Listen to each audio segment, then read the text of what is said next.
Plastic surgery को देखें, मुझे लगता है कि दुनिया में सबसे पहली प्लास्टिक सर्जरी शरीर मनुष्य का और माथा हाथी का, गणेश जी का निर्माण।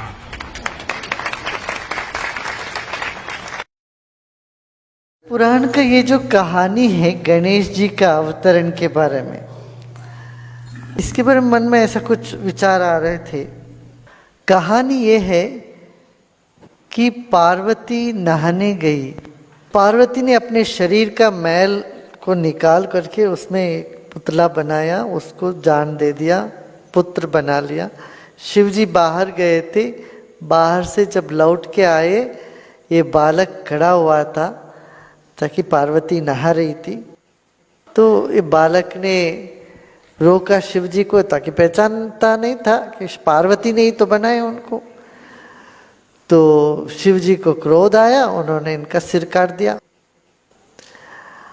और फिर जब पार्वती को पता चला, पार्वती बड़ी दुखी हो गई, अरे मेरा पुत्र का इस तरह से वध कर दिया। फिर शिवजी ने कहा कि कौन सा प्राणी या व्यक्ति उत्तर के ओर सिर रख के सो रहा है, वो लेके आओ।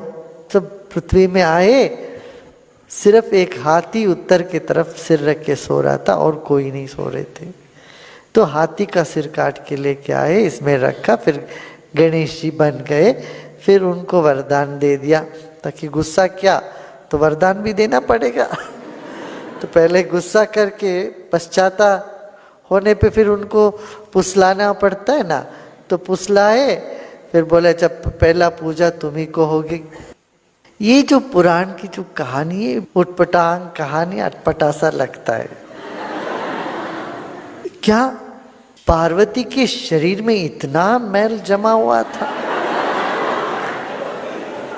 पहला प्रश्न। दूसरा, जो त्रिकालक ज्ञानी सब कुछ जानने वाला ईश्वर को ये नहीं पता चला कि ये मेरा बेटा है, पार्वती का बेटा है। अच्छा, तीसरा प्रश्न ये कहते, अच्छा शिवजी इतना, उनमें इतना ये असहनशीलता थी क्या? किसी ने बोला तुम रुको अभी, तो उनको रोकने के लिए भी मना करे। इतना अहंकारी था सदाशिव, ताकि वो बच्चा है, वो कह रहा है रुको मैं अभी नहीं जाने दूंगा, तो उसका सिर काट दे। कितना क्रूर कठोर भगवान होगा तुम्हारा और नासमझी होगा। मान लो आपको कोई गार्ड कहीं रोकता हो तो आप उसका सिर काट दोगे, चाहे आप ही के घर का गार्ड क्यों ना हो।